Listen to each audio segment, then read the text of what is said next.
mobilité sans pollution, c'est quand même un des grands enjeux, car le secteur du transport, on le sait, c'est un des plus émetteurs en termes de CO2. Je diviserai la question en trois, d'abord sur les voitures, après sur le maritime et sur l'aérien.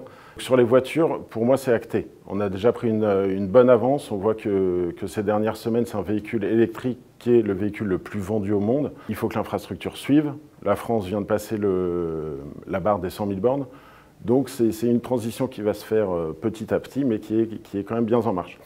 Le secteur du maritime est un secteur qui pollue énormément, notamment sur le transport par cargo.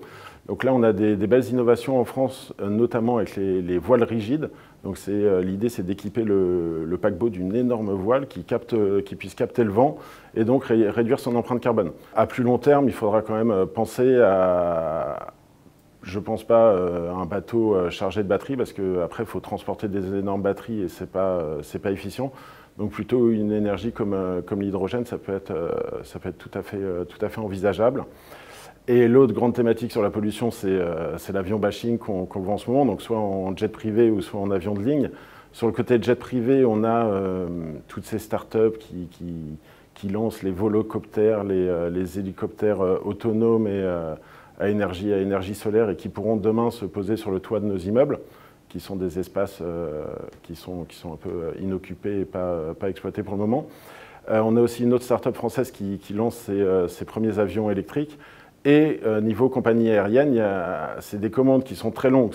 Aujourd'hui, la flotte qui est livrée, c'est une flotte qu'on a commandée il y a 10 ans. Donc là, on a une société norvégienne, par exemple SAS, qui a annoncé très récemment qu'il voulait expérimenter des vols commerciaux à partir de 2025 avec des avions électriques.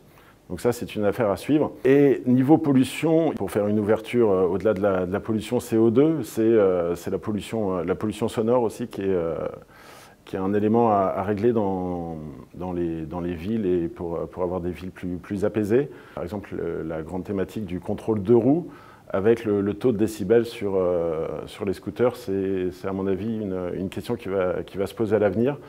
Mais de toute façon, avec l'électrification des flottes, on va avoir une ville de toute façon plus apaisée, moins bruyante, aussi bien en termes sonores qu'en termes de CO2.